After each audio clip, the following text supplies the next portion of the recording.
Hello to all students. Last video में हमने 5 kingdom classification तक देखा था। उसके बाद एक और क्लासिफिकेशन आता है 6th किंगडम क्लासिफिकेशन, जो कि कार्ल वूस और कैंडलर ने दिया था। उसमें जैसे हम मोनेरा, प्रोटिस्टा, फंगी, प्लांटी और एनिमेलिया डिवाइड करते हैं, लेकिन इनमें इस क्लासिफिकेशन में क्या किया था, मोनेरा को 2 पार्ट में डिवाइड कर दिया, यू बैक्टीरिया और आर्की बैक्टीरिया। यू बैक्टीरिया और आर्की बैक्टीरिया, इन दोनों को डिफरेंट ग्रुप में डाला था। तो इस तरह से 6 किंगडम क्लासिफिकेशन कार्ल वूस और कैंडलर द्वारा दिया गया। इनका आधार था 16S RRNA की प्रेजेंस का होना, जो कि आर्की बैक्टीरिया में प्रेजेंट होती है और यू बैक्टीरिया में नहीं होती। तो ये उनका आधार था। तो सबसे पहले हम मोनेरा को डिफाइन करते हैं। मोनेरा के कैरेक्टर देखते हैं। मोनेरा क्या है? किंगडम जिसमें प्रोकैरियोट्स आते हैं, सारे यूनिसेलुलर आते हैं, और न्यूक्लियस की प्रेजेंट और न्यूक्लियस की एब्सेंस के आधार पर प्रोकैरियोट को हम डिफाइन करते हैं। सब ये यानी प्रो न्यूक्लियस की प्रेजेंस होती है, न्यूक्लियर मेम्ब्रेन एब्सेंट होता है। मोनेरा जो नाम था वो भी हेकल के द्वारा दिया गया था। इसके कैरेक्टर देखते हैं शॉर्ट में। प्रोकैरियोट एनिमल है और यूनिसेलुलर एनिमल है। तो मोनेरा एकमात्र ऐसे जीव हैं जो प्रोकैरियोट यूनिसेलुलर होते हैं। उसके बाद कम विकसित केंद्र, यानी इसमें न्यूक्लियर मेम्ब्रेन एब्सेंट होती है। इसको ओल्डेस्ट जीवित जीवाश्म भी कहते हैं, यानी सबसे पुराने जो लिविंग ऑर्गेनिज्म है वो मोनेरा कहे जाते हैं। प्रिमिटिव आदिम जीव कहे जाते हैं। न्यूट्रिशन देखें तो ये ऑटोट्रॉफिक होते हैं और हेटरोट्रॉफिक होते हैं। ऑटोट्रॉफिक में ये 2 तरह के होते हैं, फोटो ऑटोट्रॉफिक और कीमो ऑटोट्रॉफिक। फिर रिप्रोडक्शन देखें तो इनमें कॉन्जुगेशन, संयुग्मन द्वारा रिप्रोडक्शन होता है। श्वसन के लिए इनमें मेसोसोम्स पाए जाते हैं, जो कि मेसोसोम्स एंजाइम पाए जाते हैं, जो कि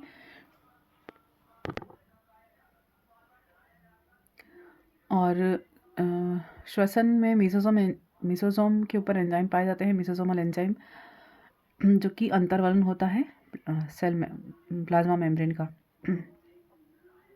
फिर कोशिका विभाजन में किस तरह का होता है? एमाइटोसिस होता है, सेल डिवीजन। और कोशिका भित्ति किसकी बनी होती है? पेप्टोग्लाइकेन की बनी हो सकती है, या एब्सेंट हो सकती है, या प्रोटीन की बनी हो सकती है। अलग अलग डिवाइड करेंगे, क्योंकि मोनेरा में भी मोनेरा को भी हमने डिवाइड किया है 4 पार्ट में, Archie bacteria, you bacteria, mycoplasma और ब्लू ग्रीन एल्गी। तो सबसे पहले हम आर्की बैक्टीरिया के बारे में देखते हैं। आर्की बैक्टीरिया के कैरेक्टर क्या क्या हैं?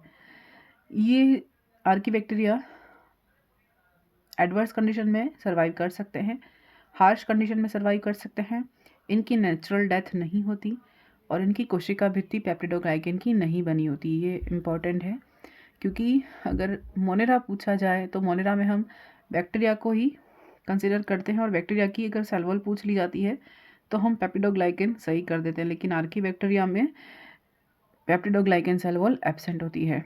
इसमें सेल वॉल किसकी बनी होती है? प्रोटीन की बनी होती है और पॉलीसेकेराइड की बनी होती है। इसमें सेलुलोज एब्सेंट होता है, जबकि यू बैक्टीरिया में सेलुलोज होता है। फिर इसकी सेल मेम्ब्रेन में, सेल वॉल में म्यूरिन प्रेजेंट होता है, और इनमें ब्रांच्ड लिपिड प्रेजेंट होता है। ब्रांच लिपिड की प्रेजेंट के कारण ही ये किसी भी कंडीशन में सर्वाइव कर पाते हैं, हार्श कंडीशन में सर्वाइव कर पाते हैं। और इनमें 16S RRNA प्रेजेंट होता है, और ये 16S RRNA के प्रेजेंट के आधार पर ही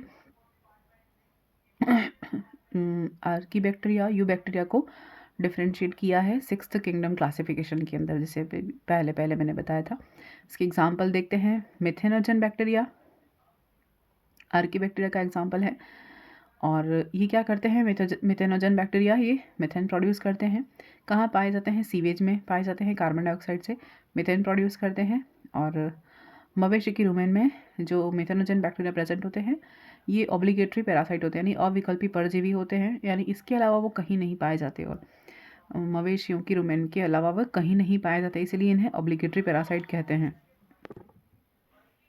और इन्हें सल्फर कंटेनिंग बैक्टीरिया भी कहते हैं। उसके बाद हेलोफाइल्स है दूसरा एग्जाम्पल। ये भी है सबसे हार्श कंडीशन में पाए जाते हैं, यानी कि सैलिनिटी में पाए जाते हैं। हेलोफाइल्स कहाँ पाए जाएंगे? सलाइन एनवायरनमेंट में पाए जाएंगे, और ये भी सल्फर कंटेनिंग बैक्टीरिया होते हैं। उसके बाद है थर्मो एसिडोफिल्स कैसे होते हैं? ये ऑब्लिगेटरी होते हैं, यानी विकल्पी होते हैं, यानी कि ये कहाँ पाए जाते हैं? गर्म झरनों में पाए जाते हैं, लेकिन इसके अलावा दूसरे स्थानों पर भी मिल सकते हैं। तो ये एग्जाम्पल थे आर्की बैक्टीरिया के।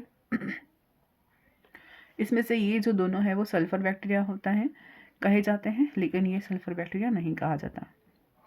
फिर दूसरा है अपने पास यू बैक्टीरिया कौन से होते हैं? ट्रू बैक्टीरिया कहे जाते हैं।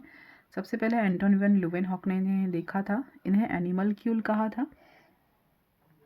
और इनके आवास की बात करें तो ये कॉस्मोपॉलिटन होते हैं, सर्वव्यापी होते हैं, और आकार है सूक्ष्म वेरिएबल होते हैं, अलग अलग शेप में होते हैं। सबसे बड़ा जो यू बैक्टीरिया या बैक्टीरिया है वो कौन सा है? बेगियाटोवा मिराबिलिस। शीप की बात करें तो सबसे पहले कोकस है, दूसरा अपने पास शीप है बैसिलस, तीसरा है स्पाइरल, फोर्थ है फिलामेंटस, फिफ्थ है विब्रियो, और फोर्थ है प्लियोमॉर्फिक। ये 6 तरह के इनके शेप होते हैं। इसके आधार पर अलग अलग डिवाइड किया है। कोकस कैसे होते हैं? गोल होंगे। गोल में क्या होता है? कशाब एब्सेंट होता है, नहीं फ्लैजिला नहीं पाया जाता। और इनके भी 5-6 प्रकार हैं। पहला है माइक्रोकोकाई, डिप्लोकोकस, टेट्राकोकस, स्ट्रेप्टोकोकस, स्टेफाइलोकोकस और सार्सिनी। ये 6 हैं किसके? कोकस के टाइप। माइक्रोकोकस की एग्जाम्पल देखें तो एजिली और ऑरिनस है या ऑरियस है। डिप्लोकोकस का एग्जाम्पल डिप्लोकोकस न्यूमोनी है। टेट्राकोकस का एग्जाम्पल है माइक्रोबैक्टीरियम और टेट्राकोकस और नाइसीरिया, ये तीनों हैं टेट्राकोकस के एग्जाम्पल। स्ट्रेप्टोकोकस का एग्जाम्पल हम देखें स्ट्रेप्टोकोकस रैकिस, और ये जंजीर के समान होते हैं। स्टेफाइलोकोकस एक बैक्टीरिया, स्टेफाइलोकोकस ऑरियस, ये अंगूर के गुच्छों के समान होते हैं। सार्सिनी कैसे होते हैं? सार्सिनी ल्यूटिया। उसके बाद दूसरा टाइप है बैसिलस, यानी छड़ के समान, रोड लाइट शेप होती है, में फ्लैजिला प्रेजेंट हो सकते हैं, एब्सेंट भी हो सकते हैं। इनके टाइप देखते हैं मोनोबैसिलस, डिप्लोबैसिलस और स्ट्रेप्टोबैसिलस। मोनोबैसिलस में बैसिलस नॉर्मल जो कॉमन एग्जांपल होते हैं वो कॉमन बैक्टीरिया होते हैं वो। डिप्लोकोकस में कोरोनेबैक्टीरियम, स्ट्रेप्टोबैसिलस में कौन आएगा? Bacterium tuberculosis. बैसिलस रोड शब्द होते हैं, प्रेजेंट एब्सेंट फ्लैजिला हो सकते हैं, और स्ट्रेप्टोकोकस में ट्यूबरकुलोसिस दिखा। फिर थर्ड अपने पास स्पाइरल शिप में क्या होता है? यहाँ पे भी फ्लैजिला प्रेजेंट होते हैं, और एग्जाम्पल है स्पाइरोलियम माइनस, स्पाइरोलियम वॉल्यूटिनस। फिर है फिलामेंटस बैसिलस होते हैं, और इनमें कोट प्रेजेंट होता है, और आयरन वाटर में ज़्यादा पाए जाते हैं। लेडोप्रियम, बेगियाटोआ, और फोर्थ है विब्रियो, इसमें फ्लैजिला प्रेजेंट होता है, विब्रियो कोलेरी, और प्लियोमॉर्फिक में एग्जाम्पल है एसिडोबैक्टीरियम। बहुरूपी होते हैं, चेंज करते रहते हैं अपने आकार। बैक्टीरिया का जो नाम है वो दिया था एरनबर्ग ने। तो बैक्टीरिया नाम किसके द्वारा दिया गया? एरनबर्ग ने दिया था। सबसे पहले देखा किसने था? एंटोन वन ल्यूवेनहॉक ने दिया था। कहाँ देखा था? वर्षा के रुके हुए जल में देखा था, और उन्होंने क्या कहा था? एनिमलक्यूल कहा था। उसके बाद बैक्टीरिया को सर्वप्रथम कल्चर किया गया तो किसने किया? रॉबर्ट कॉच ने किया। और कहाँ पर देखा? इन्होंने एंथ्रैक्स फैलाने वाले जीवाणु की खोज की सबसे पहले, जो कि, और टीबी उत्पन्न करने वाले जीवाणु की खोज भी की। ये एंथ्रैक्स किस में होता है? पशुओं में होता है। फिर लिस्टर ने क्या किया? कल्चर टेक्निक को सर्वप्रथम विकसित किया, और इन्होंने सर्जरी में काम आने वाले औजारों को सबसे पहले स्टेराइलाइज किया, और कार्बनिक अम्ल का नाम एंटीसेप्टिक सबसे पहले प्रयोग किया लिस्टर ने।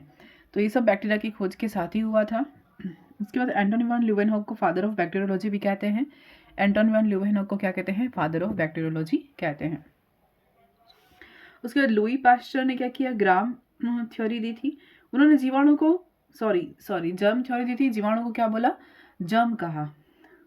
और ये बताया कि ये जो बैक्टीरिया होते हैं, जीवाणु होते हैं, वो रोग उत्पन्न करने की क्षमता रखते हैं। लुई पास्चर ने ही पास्चराइजेशन तकनीक का विकास किया, और दूध को 60 डिग्री सेंटीग्रेड पर आधे घंटे तक रखने पर उसमें बैक्टीरिया नष्ट हो जाते हैं, ये बताया। और बैक्टीरिया के जनरल कैरेक्टर्स में हम देखें तो उसमें क्या होता है, बैक्टीरिया में झिल्ली युक्त कोशिकांग नहीं होते, अभी हमने देख लिया। फिर बैक्टीरिया में mitochondria, Golgi apparatus, ER, lysosome, ये सब भी नहीं होते, यानी मेम्ब्रेन बाउंडेड जितने भी सेल ऑर्गेनेली हैं वो नहीं पाए जाते। उसके बाद बैक्टीरिया में स्पष्ट केंद्रक नहीं होता, केंद्रक के चारों ओर केंद्रक झिल्ली नहीं पाई जाती, और ऐसे केंद्रक को हम क्या कहते हैं, प्रिमिटिव न्यूक्लियस या जीनोफोर या न्यूक्लियोइड या फिब्रिलर न्यूक्लियस कहते हैं।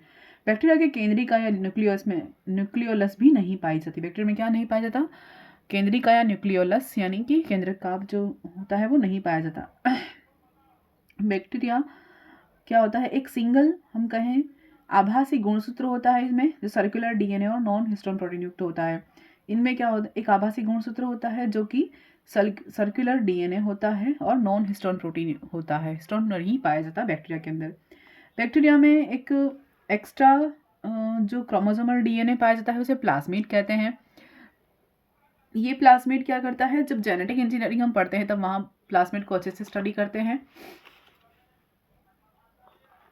और एक अच्छे वेक्टर के फॉर्म में काम करते हैं। प्लाज्मिड क्या काम आते हैं, एक अच्छे वेक्टर के फॉर्म में काम आते हैं। उसके बाद बैक्टीरिया में 78 राइबोसोम पाए जाते हैं, क्योंकि राइबोसोम क्या होते हैं, झिल्ली रहित कोशिकांग हैं। बैक्टीरिया को पोषक माध्यम पर लैब में ग्रो कराया जा सकता है। बैक्टीरिया में दोनों ही न्यूक्लिक एसिड और डीएनए आरएनए दोनों पाए जाते हैं। और कुछ जीवाणुओं में क्या होता है, नाइट्रोजन फिक्स करने की क्षमता भी होती है। अभी भी इकोनॉमिक इंपॉर्टेंस पढ़ेंगे तो उसमें हम देखेंगे कि कुछ बैक्टीरिया जो यूज़फुल भी होते हैं, हार्मफुल भी होते हैं, कहाँ कहाँ यूज़ होते हैं हमें देखेंगे। उसके बाद हम ग्राम नेगेटिव ग्राम पॉजिटिव भी पढ़ेंगे, लेकिन एक बार देख लेते हैं कि एचसी ग्राम ने स्टेनिंग के आधार पर बैक्टीरिया को 2 पार्ट में डिवाइड किया था, gram positive bacteria, gram negative bacteria. Bacteria को सबसे पहले क्या किया, क्रिस्टल वायलेट में अभिरंजित किया और इसी कारण सभी बैक्टीरिया ब्लूइश पर्पल कलर के हो गए और बैक्टीरिया को केआई सॉल्यूशन से उपचार किया गया और बैक्टीरिया को एसीटोन या इथाइल अल्कोहल की मदद से वॉश किया गया। तो कुछ में तो कलर रह गया, कुछ में नहीं रहा। तो जिन्होंने कलर छोड़ दिया वो तो ग्राम नेगेटिव कहे गए और जिन्होंने कलर बियर करके रखा पर्पल कलर के स्टेन जो लगा रहा वो ग्राम पॉजिटिव बैक्टीरिया कहेगा। इसके बारे में फिर हम देखेंगे डिटेल में। जो ये मोनेरा हम यहाँ पर ख़त्म करते हैं। मोनेरा मतलब कि यू बैक्टीरिया तक देखा है। उसके बाद आगे हम माइकोप्लाज्मा देखेंगे। माइकोप्लाज्मा के बाद ब्लू ग्रीन एल्गी भी हम देखेंगे। अब हम यू बैक्टीरिया का स्ट्रक्चर देखते हैं। यू बैक्टीरिया के स्ट्रक्चर में सबसे पहले सेल वॉल देखते हैं। सेल वॉल क्या देखी थी हमने, पेप्टिडोग्लाइकेन की बनी होती है। इसमें डाई अमीनो पैमेनिक एसिड होता है और म्यूरेमिक एसिड प्रेजेंट होता है। ग्राम पॉजिटिव बैक्टीरिया में टिकोइक एसिड प्रेजेंट होता है और ग्राम नेगेटिव में पॉलीसेकेराइड की सेल वॉल बनी होती है। पिलाई प्रेजेंट होती है। पिलाई क्या होती है, सेल वॉल के बाहर स्ट्रक्चर पाई जाती है जो कि रिप्रोडक्शन के टाइम हेल्प करते हैं। फिर कैप्सूल क्या होता है, कोशिका भित्ति के बाहर जो कवरिंग होती है वो कठोर कवरिंग है तो कैप्सूल कहा जाएगा, नरम है तो स्लाइम कहा जाएगा। कोशिका कला सेल मेम्ब्रेन ये कैसी होती है, अगर अंतर्वलित हो जाती है अंदर की ओर तो मेसोसोम कही जाती है और इनको बैक्टीरिया माइटोकॉन्ड्रिया भी कहते हैं जो कि रेस्पिरेशन में और एप्लीकेशन में सहायक होते हैं। फिर कोशिका द्रव्य, केंद्रक झिल्ली नहीं पाई जाती कोशिका द्रव्य में और क्या क्या प्रेजेंट होता है, वैक्यूल होते हैं, राइबोसोम होते हैं और डीएनए होता है वो कैसा होता है, सर्कुलर डीएनए होता है। फिर कशाभिका यानी फ्लैजिला होते हैं। तो फ्लैजिला की संख्या के आधार पर डिवाइड किया है, जैसे ए ट्राइकस। तो ए ट्राइकस में क्या होता है, ट्राइकस एब्सेंट होते हैं यानी फ्लैजिला नहीं होते हैं। और दूसरे में जैसे कि मोनोट्राइकस, मोनो मतलब एक कशाब होता है जो कि विब्रियो में होता है, एग्जाम्पल देखे तो। फिर लोफोट्राइकस यानी कि किसी एक ही स्थान पर बहुत सारे गुच्छे के फॉर्म में अगर फ्लैजिला प्रेजेंट है तो लोफो कहे जाएंगे, जो एग्जाम्पल है थायो।